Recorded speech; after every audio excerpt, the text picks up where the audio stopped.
सगळ्यांच्या डोक्यात डोळ्यापुढं दोन प्रकारच्या गणेशोत्सवाच्या दोन वेगळ्या वेगळ्या परंपरा सुरू झाल्यासारखं.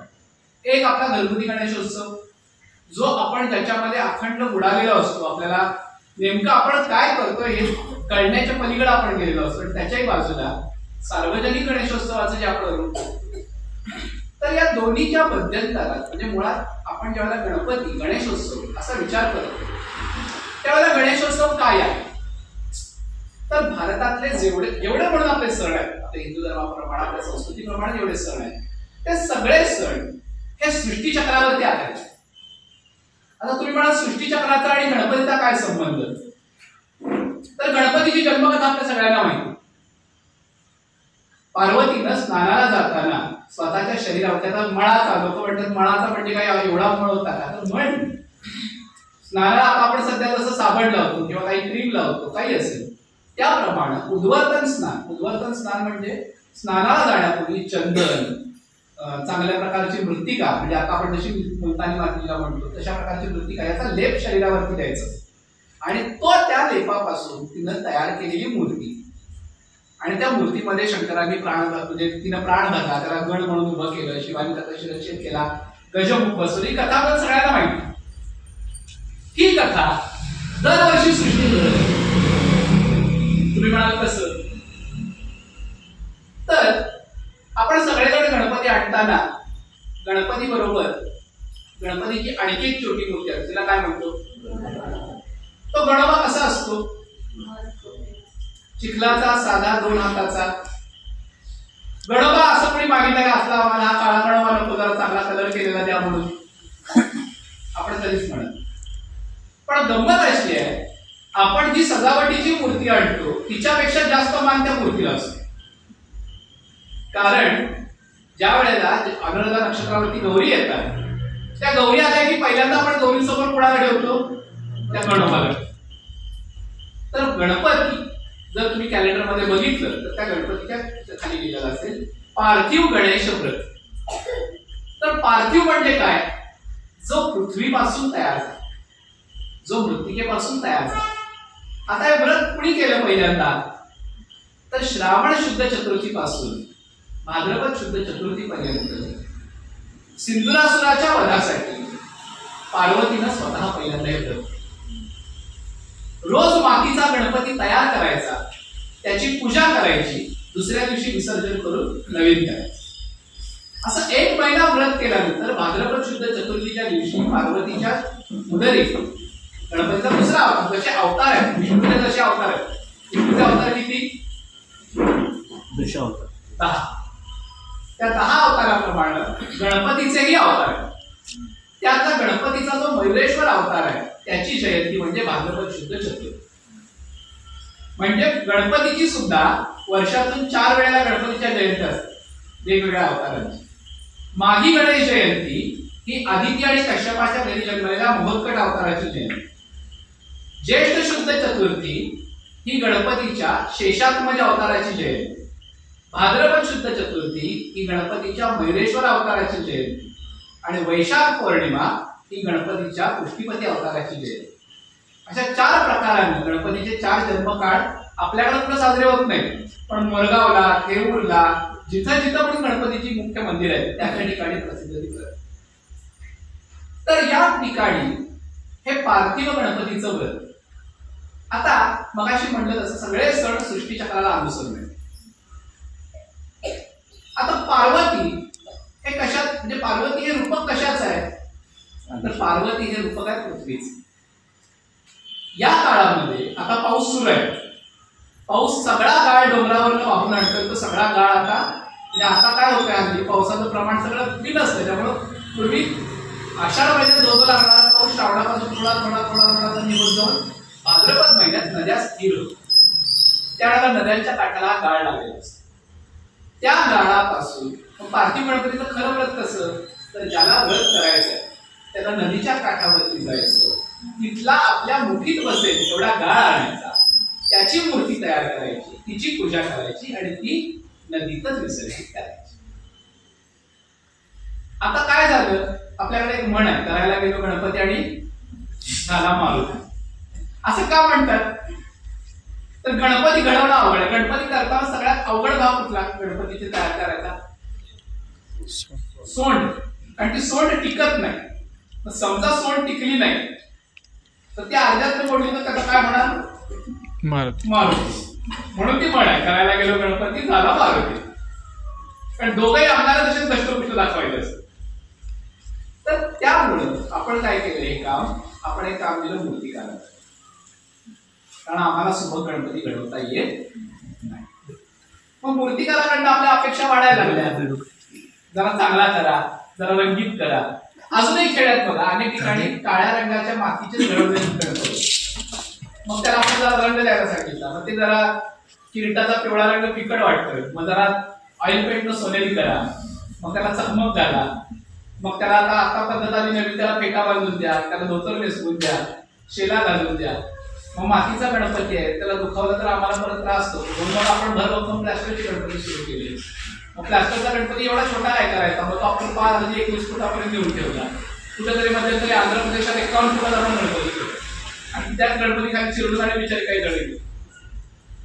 मूर्ती असावी केवढी, तर मूर्ती असायला पाहिजे 1.5 प्रादेश. प्रादेश म्हणजे एक भीती, 1.5 भीती एवढी मूर्ती.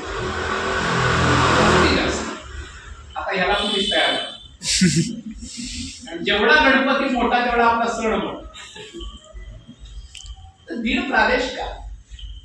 जितक्या मोठ्या मूर्ती आहेत तुम्ही विचार करा. मी बऱ्याच मंडळात पूजेला जातो, मला वाईट काय वाटतं माहितीये, आता तुम्ही सगळ्यांनी आल्यावरती कपाळाला गंध लावला. त्या गणपतीच्या कपाळाला गंध लावायचा म्हटलं तर शिडी लावून गंध लावायचा. म्हणजे त्या मूर्तीचं आपण नीट पूजनही करू शकत नाही. अशा मूर्तीचं प्रतिष्ठापनेचा अट्टहास का करायचा? बरोबर. आता आपण गणपतीचं बघतो काय, गणेश चतुर्थी दिवशी आपण सकाळी घरातले गणपती आणतो, 12-1 पर्यंत आपलं आवडतं, मग नैवेद्य आरत्या होऊन मंडळ जिथं आहे तिथली मुलं कधी दुपारी 2च्या आधी गणपती आणायला बाहेर पडतात. ती बाहेर कधी पडतात? 4 मिनिटात. गणपती मांडवा देतो रात्री 12. आता गणपती या दिवशी काय नियम काय आपला? चंद्र बघायचा नाही. तर आपण त्या गणपतीला नेमकं चंद्र दाखवतच. बर, प्रतिष्ठा ही सकाळी झाली पाहिजे. चतुर्थीला मध्याकाळी पूजन आहे. कारण त्याचा आता साधी गोष्ट आहे, तुमचा वाढदिवस आहे आणि वाढदिवस संपून गेल्यावर जर कोण तुम्हाला शुभेच्छा द्यायला आलं तर आपण काय म्हणतो, काल झाला की. तसं त्याचा जन्म माध्यमकाळी झाल्यानंतर, माध्यमकाळी म्हणजे दुपारी पूजा म्हणा अपेक्षित असताना आपण बसवतो कधी त्याला संध्याकाळी. त्यामुळे गणेशाची प्रतिष्ठा ही माध्याकाळी म्हणजे त्याच्या जन्माच्या. आता दुसरं, त्या सगळ्या आपण म्हणालो तसं सृष्टीचे एक शास्त्र. गणपतीत आपल्याला बऱ्याच गोष्टी शिकायच्या. गणपतीला पत्री आपण हल्ली काय करतो, घाटी दरवाजाला जातो किंवा शिंगोशीत जातो, जो काही तिथे जुळला दिसतो तो उचलून. आपल्याला त्यातल्या पानांची नावं माहीत असत, आपण त्यातली पानं उचलतो. गुरुजींनी सांगितलं की घाल म्हटलं की घाल. वास्तविक त्या 21 पत्री 21 प्रकारांना औषधी म्हणून वापरता येतात. आणि या सगळ्या पत्री या पावसाळ्याच्या काळामध्ये आजूबाजूला उगवली जातात.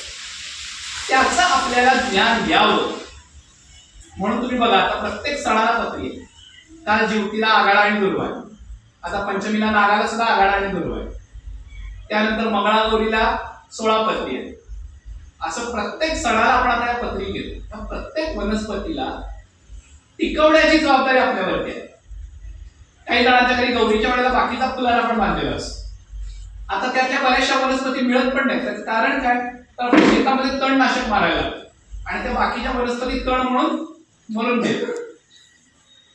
तर या वनस्पतींचा उपयोग आपल्या जवळच्या, साधा उपयोग सांगतो. शंकरोबा म्हणून आपण एक झाड बसवतो माहितीये, त्या झाडाचं नाव काय, द्रोणपुष्टी असं त्या झाडाचं नाव. ते कशावरचं औषध आहे माहितीये, सर्प विषावरचं औषध. आता लक्षात आलं तो शंकरोबा म्हणून का बसवायचा ते, जो अखंड नागांबरोबर असतो त्याचं प्रतीक म्हणून त्याच नागाला त्या विषाला मारणारी वनस्पती आपण बसवायची. तसाच तेरडा औषधी आणि म्हणून तो आपण तो तेरडा गौरी म्हणून बसतो. या प्रकाराने ज्यावेळेला आपण या सगळ्या प्रकाराला समजून घेतो तर लक्षात येतं की या सगळ्या मागे एक नियोजित असं शास्त्र आहे. आता गणपतीला आपण नैवेद्य काय दाखवतो तर गुळ खोबरं म्हणजे मोदक. काही नसतं गणपतीला तर कशाचा नैवेद्य गुळ खोबऱ्याचं. सगळ्यात औषधाच्या दृष्टिकोनातनं किंवा सामर्थ्याच्या दृष्टिकोनातनं आपण जर बघितलं तर गुळ खोबरं हा जीवनसत्वाचा प्रथिनांचा एक चांगला स्निग्ध पदार्थाचा एक चांगला स्रोत म्हणून त्याच्याकडे बघितलं. मग आपण तसंच गुळ खोबरं खात नाही म्हणून आपण काय केलं त्याचे मोदक केले.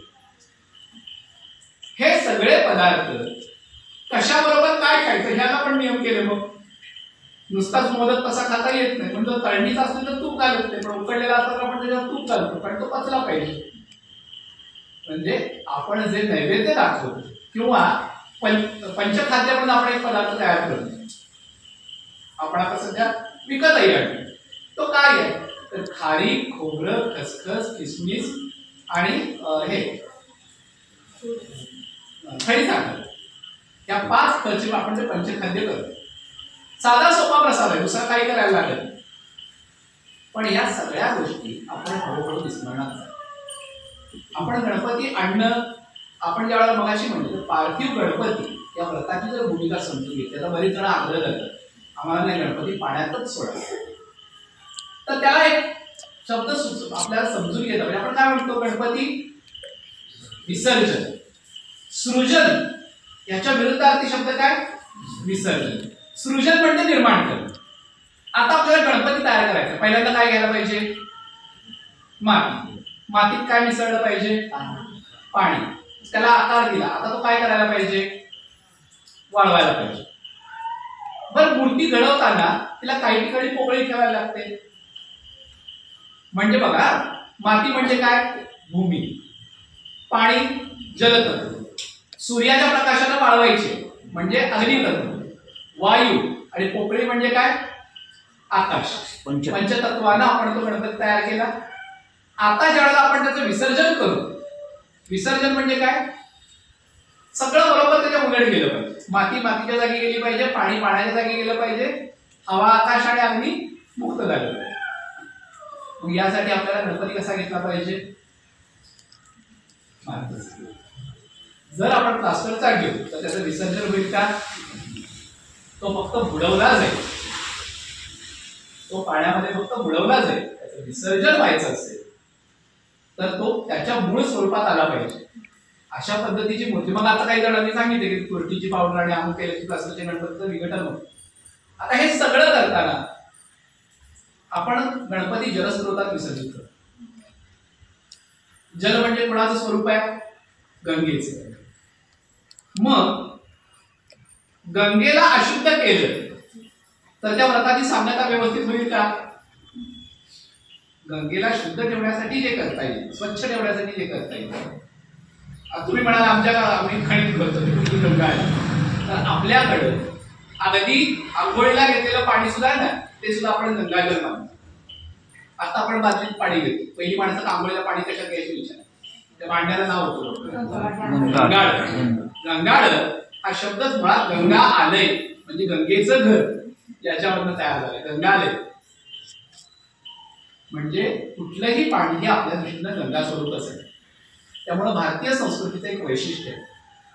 आपण बऱ्याचदा म्हणतो आपल्या सणावरती निर्बंध येतात आपले सण आपल्याला करायला मिळत नाही. त्याचं मूळ कारण काय माहिती आपण आपले सण आपल्या शास्त्रात दिल्याप्रमाणे करतो. ज्या वेळेला आपण एखादा सण आपल्या शास्त्रात दिल्याप्रमाणे करायला जातो तो कुठेही निसर्ग पर्यावरण याला कधीही हानी पोहोचवणार नाही. त्याचं कारण असं आहे आता निर्माल्य आपल्याला पाण्यात टाकता येत नाही. आता त्याचं कारण काय तर मधल्या काही पिढ्यांनी काही लोकांनी आपल्याकडे पद्धत केली सगळं निर्माल्य गोळा करायचं कॅरीबॅग मध्ये बांधायचं आणि पुलावरनं खाली फेकून द्यायचं. आता निर्माल्य आता जर तुम्ही बघितलं तर सगळी फुलं फळं ज्यावेळेला आपण या पाण्यात प्रवाहित करतो पाणी काय स्वतःमध्ये साठवून ठेवत नाही ते काठाने लावत. पण ज्या वेळेला आपण ते कॅरीबॅग मध्ये बांधून टाकतो त्यावेळेला ते काय होतं तिथंच कुजतं आणि मग पाणी प्रदूषित. आता दुसरा भाग हे आहे पूर्वी 10 कुटुंबाचा मिळून एक गणपती असायचा. आता घरटी एक गणपती झाला प्रत्येक चौघावर 4-4 कोपऱ्यात आरती करतात. अजूनही कोकणात पद्धत आहे. कोकणात एक पद्धत अशी आहे की जिथं गणपती आहे तो सगळ्यांचा गणपती एकच. आपल्याकडे तसं नाही. आपल्याकडे प्रत्येक 4 जणांचा एक गणपती. कधी आरती करायला सुद्धा कोण नसतं त्याची. सगळे ऑफिसला गेली की गणपती विचारा एक. पण त्याच्यामुळं आपण या सगळ्या गोष्टींचा एक व्यवस्थित जर विचार केला तर आपल्याला नेमकं साध्य काय करायचं ते आपल्याला ठरवलं. तर सगळ्यात महत्वाचं शेवटचा मुद्दा, आणि माझ्याकडे मला वाटतं वेळ कमी आहे, गणपतीच का, बाकीचे देव का नाही? तर आपण गणपतीचं पूजन प्रत्येक चांगल्या कामाच्या सुरुवातीला करतो. गणपतीला आपण कशाची देवता म्हणतो? विद्येची, बुद्धीची. गणपती गणानां त्वाम गणपती. गण म्हणजे समुदाय. समुदायाचा जो अधिपती आहे, समुदायाचा जो नेता आहे तो म्हणजे गणपती. आता गणपतीच का? आता तर मूर्तीशास्त्र लोक म्हणतात असं का झालं तुमचं हत्तीचं डोकं आहे, मोठं पोट आहे, ही सगळी रूपक आहे. रूपक म्हणजे काय? तर सिम्बॉलिझम आहे. कशाचं सिम्बॉलिझम? तर गणपती हे उत्तम नेत्याचं चिन्ह आहे, उत्तम नेत्याचं लक्षण, त्याची प्रतिमा. ज्याला लोकांचं नेतृत्व करायचं, ज्याला लोकांना सगळ्यांना मिळून समोर न्यायचं, त्याला कसं असलं पाहिजे? तर त्याला गणपती सारखं असतं. म्हणजे हातीचं तोंड घालून लंबोदर व्हायचं का? तर नाही. सगळ्यात पहिल्यांदा आपल्या डोळ्यात काय भरतो गणपती बघितल्याबरोबर? त्याचे मोठे सुपासारखे. आता सुपाचा उपयोग काय? सुपाला आपण पाखडतो. पाखडतो म्हणजे काय करतो? तुम्ही सांगू नका, इकडं सूप माहिती आहे का? काय तर सूप नाही.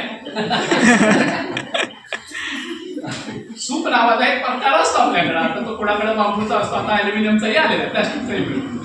तर त्या सुपात धान्य पाखडलं जातं. धान्य पाखडताना काय होतं? ते जसं आपटलं जाईल तसं जो खोल आहे, जो कचरा आहे तो उडून जातो आणि चांगलं जे सात्विक आहे ते त्यात शिल्लक आहे. तसं आपल्या कानावरनं बघा, आपल्याही कानाला सुपासारखा जात नाही. आपल्या कानावर हजारो गोष्टी पडतायत, त्यातलं जे चांगलं आहे ते तेवढं डोक्याला गेलं, उरलेलं उडवून लावायचं. गणपती हा हेच सांगतो की जे ज्ञान आहे चांगलं आहे. आणि पण दुसरी गोष्ट, सुपामध्ये सगळं काय बसतं. पूर्वीच्या काळी लोक ज्या वेळेला सुपानं दान द्यायची पद्धत होती, सुपामध्ये भरपूर काय मिळतं. तसं बहुश्रुत असावं. मी इंजिनियर आहे म्हणजे फक्त मी इंजिनिअरिंगच ऐकणार आणि दुसऱ्या कुठल्या विषयाचं मी ऐकणार नाही असं नाही.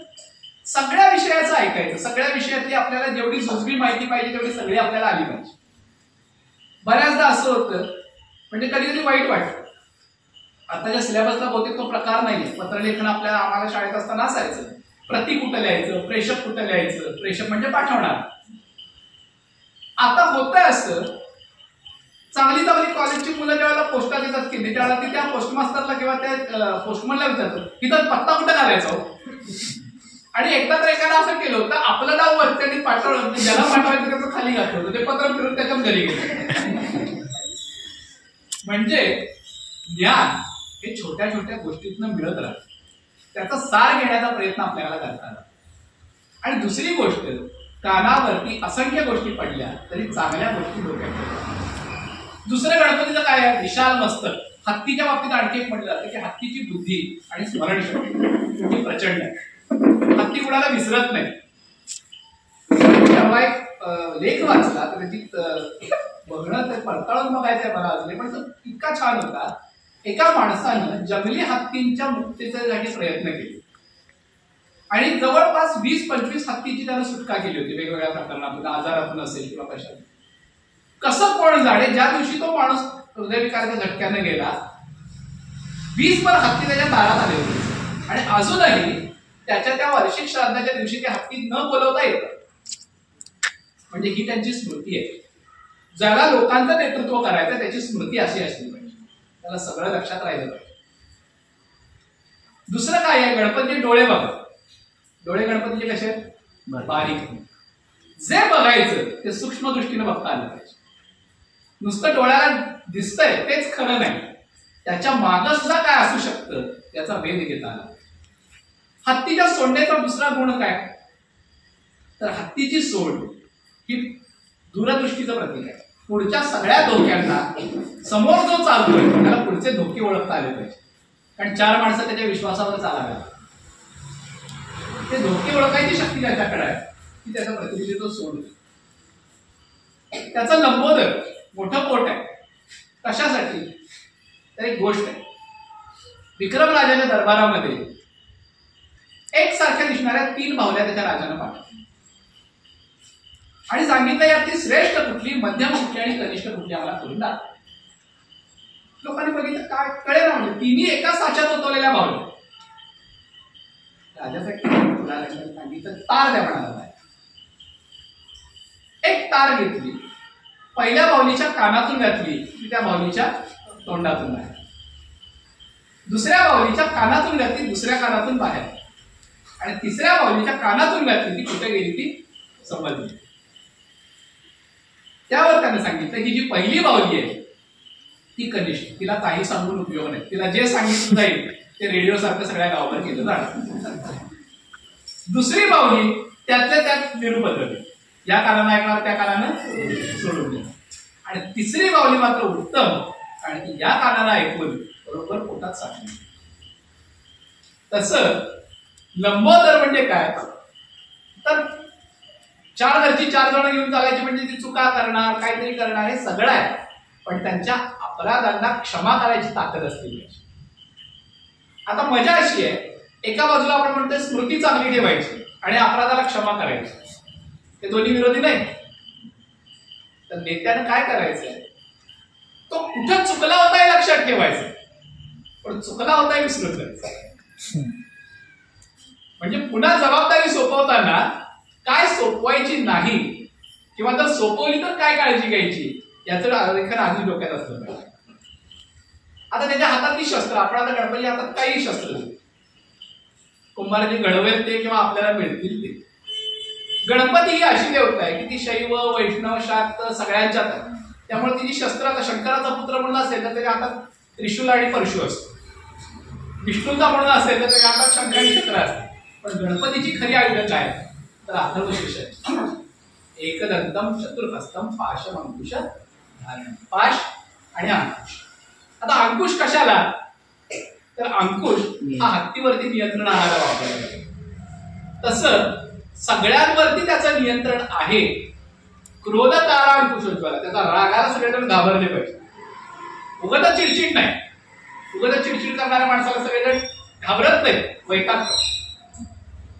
काय त्याला काय सांगितलं चिडचिड राहू तिकडे असं नाही, तो चिडेल याची भीती असलेल्या माणसाचा आदर होतो. आपल्याला ज्याचा आदर असतो त्या माणसाला पण कधी राग येऊ देतो. तसा गणपतीबद्दल सगळ्यांमध्ये आदर आहे, कारण तो जर चिडला तर काही खरं नाही माहितीये म्हणून त्याच्या हातात अंकुश. पण नुसतं चिडचिड करणाऱ्या माणसाच्या जवळ माणसं राहतात का?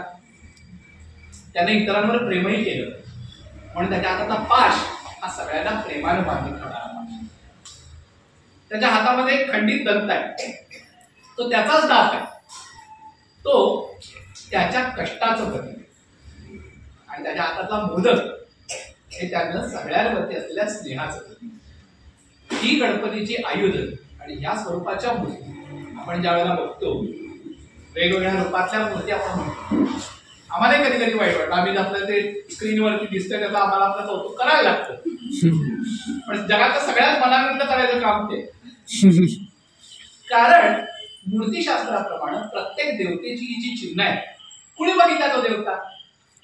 तुमच्या आमच्यासारख्या सामान्य माणसाला काही देवता दिसलेला नाही. मग या देवता बघितल्यात कोणी तर ज्या ऋषी मुनींना ही देवता तत्व जाणवली, त्या जाणवलेल्या देवता तत्वाचं त्यांनी केलेलं हे ज्ञानवर्णन आहे. ऋषीमुनी हे द्रष्टे आहेत, द्रष्टे म्हणजे पाहणारे आहेत.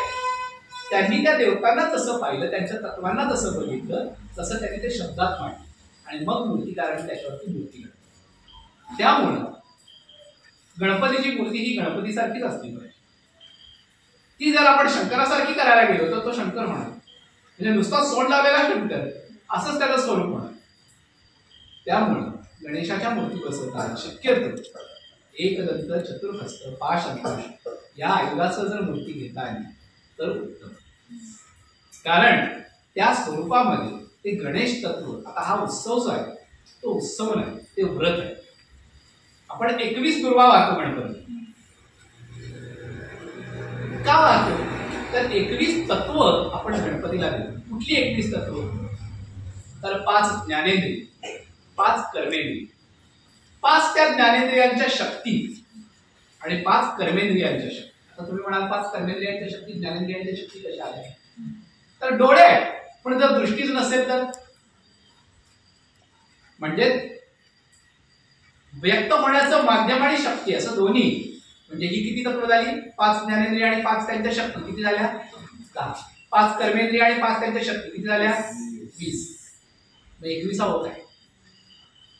तर मन. 21 आपलं मन.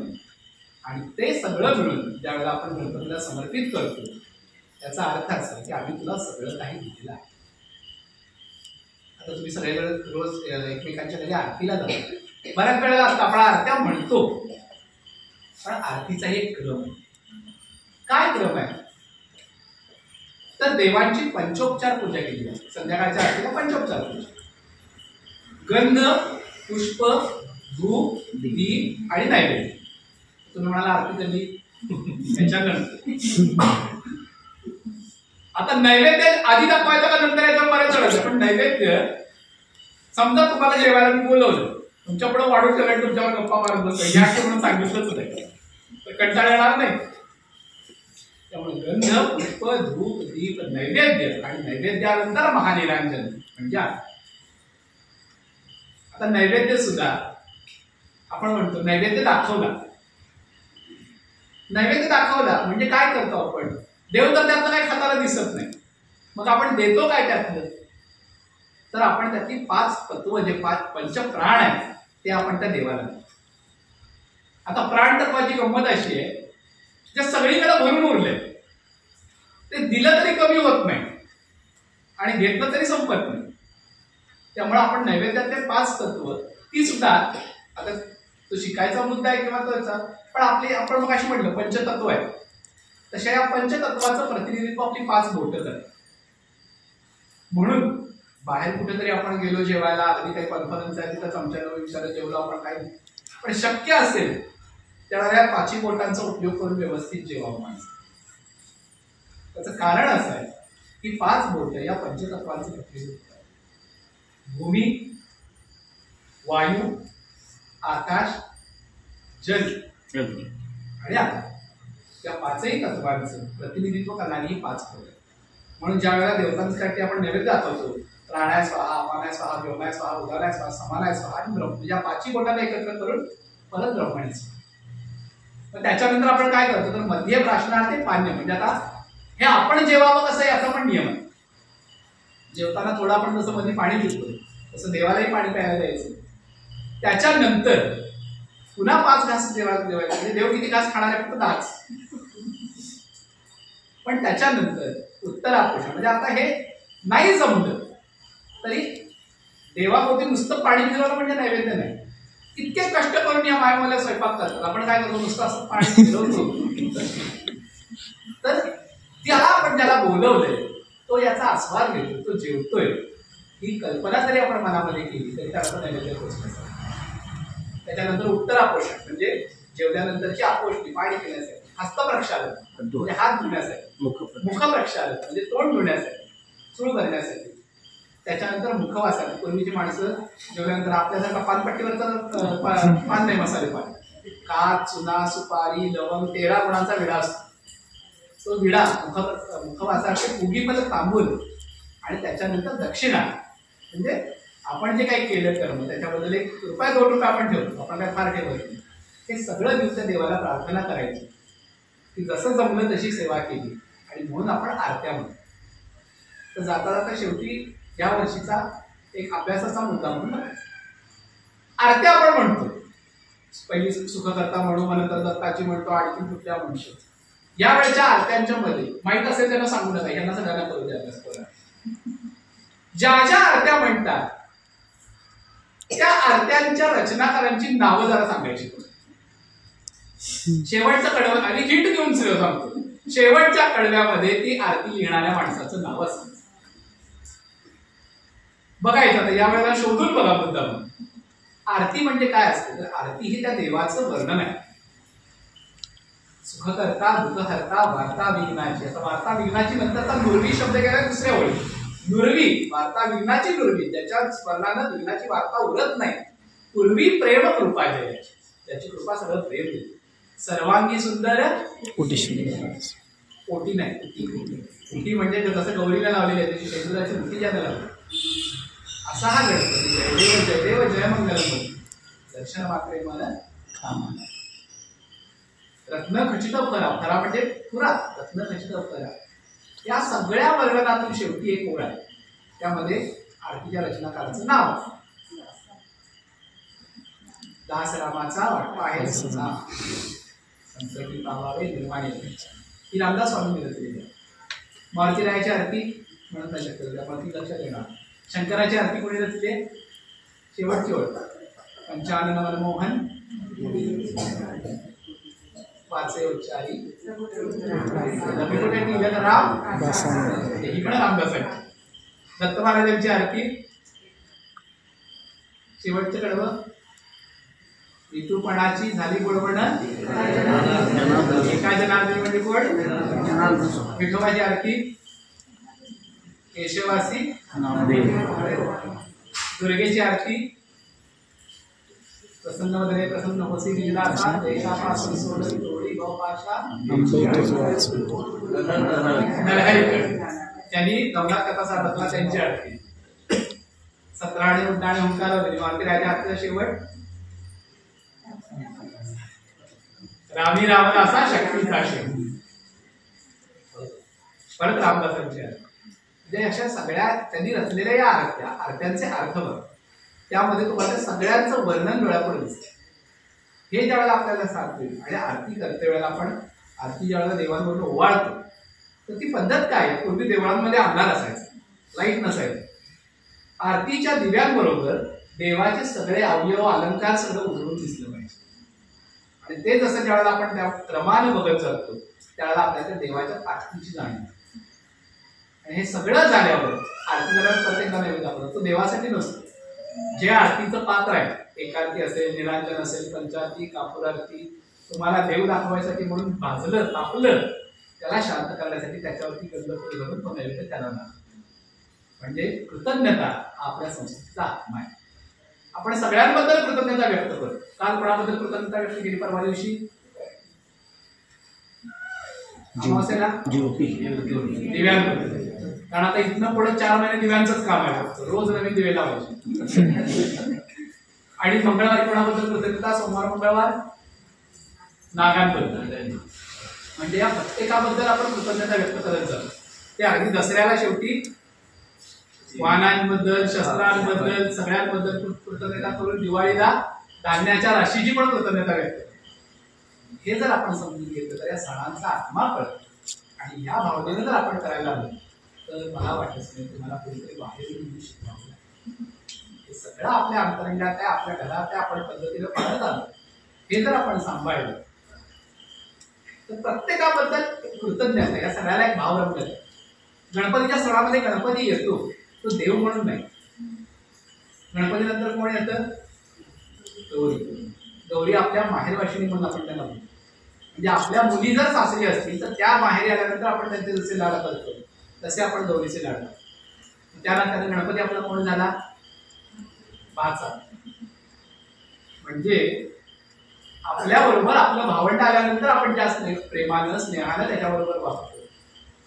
ही फक्त आपल्या संस्कृतीने दिलेली सोय आहे की आपण त्या देवाला काही नातं जोडू शकतो. नाहीतर ज्या शंकराला बघणं सुद्धा शक्य नाही त्याला आपण जावई म्हणून घरी बोलवू शकतो का? हे आपल्याला मिळालेली ही संधी आहे की आपण त्या परमेश्वराबरोबर हे नातं जोडलं. आणि त्या नात्याच्या भावनेनं अशी बरीच उदाहरणं आहेत, अनेक संतांची उदाहरणं आहेत. त्यांनी परमेश्वराबरोबर एक नातं जोडलंय पण त्या नात्याला ते देव झाले. समारोपाला एक शेवटचा प्रसंग सांगतो आणि थांबतो. अयोध्येमध्ये एक महंत होते, ते वसिष्ठ गोत्री होते. ते म्हणाले राम हा आमच्या परिवाराचा शिष्य आहे, त्यामुळे ते रामाला कधी नमस्कार करायचे नाही. ते म्हणाले लाला खुश रहो. आणि त्यांचं इतकं पर्यंत त्यांनी जोडलेलं नातं होतं की ते आले की देवा पुजाऱ्याला सांगायची सीतेकडच्या बाजूला पडदा पाड. पण का तर आमच्या परंपरेप्रमाणे म्हणजे का तर तिकडच्या परंपरेप्रमाणे लेकी सुना मोठ्या माणसांपुढे जात नाहीत किंवा गेल्या तर तोंडावरती पदर घेतात. आणि मग सीता माझ्यासमोर कशी म्हणाली, मी तर रामाचा गुरु आहे. झालं असं रामरायाची मिरवणूक निघाली आणि त्यांच्या घरापुढे जाताना देवाच्या डोक्यावरचा सोन्याचा मुकुट खाली आला. लोक विचार करायला लागले असं कसं काय. ही म्हणाले अरे जरा पुढे नाही तो मुकुट बसणार. म्हणजे तसं काय नसतं म्हणजे तू काय सांगतोस म्हणे. अरे खरंच सांगतो म्हणाले जरा पुढे नाही तो मुकुट बसणार. कसं काय तर गुरु पुढं मुकुट आणि दागिने घालून मिरवत जायचं नाही असा पूर्वीचा शिरस्ता आहे म्हणजे. माझ्या घराच्या पुढे नाही देवाच्या डोक्यावर मुकुट बसतो. लोकांनी पहिल्यांदा फळत काढलं प्रयत्न करून बघितला पण तो मुकुट बसला आणि जरा पुढे गेल्यावरती प्रयत्न केल्यावर तो मुकुट बसला. पण अजूनही काही ठिकाणी त्यांनी प्रवचनात सांगितलं अजून एक पद्धत आहे. रामाचा किरीट त्यांचं घर यायच्या आधी उतरतो ते पुढे गेल्यावरती किरीट घाल.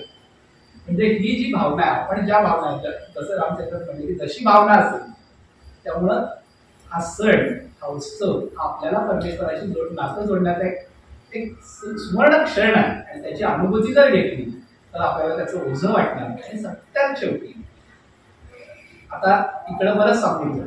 आता इकडं सण म्हणजे की पहिल्यांदा पहिल्या वर्गाच्या आम्हाला टाकायचे करायचं कधी आवरायचं कधी. ती साक्षात जगदंबा अन्नपूर्णा गौरी आहे. तुम्ही घातलेल्या पाव किलो डाळीच्या पूर्णासाठी ती तुमच्याकडे येत नाही. त्यामुळे जीवाला जेवढं जमेल जेवढं झेपेल तेवढाच कष्ट करा तेवढाच त्रास घ्या आणि तिची सेवा. जे जमेल त्याच्यामध्ये ती संतुष्ट आहे. पण सगळ्या घरादारावर चिडचिड करत काहीही करायची गरज नाही. सगळं झालं की शांतपणाने त्या गणपतीच्या चेहऱ्याकडे बघून बसा. 21 एखादा मोदक 2 मोदक कमी झाले तरी त्याला फरक पडत नाही. तर लक्षात येईल की आपणच का करायचं एवढंच. काही कुठंच लिहिलेलं आहे शास्त्रामध्ये की नाही गौरीला 16 सेकंद 2 चटण्या कमी झाल्या तर गौरी पोकली. तिला नाही फरक पडत. तिला फरक कशाला पडतो जर तुमची तिच्यावर श्रद्धाच नसेल तर त्याचा फरक. त्यामुळे जे करायचं ते सगळ्यांवर चिडचिड करून कुणाला त्रास देऊन काहीही नको.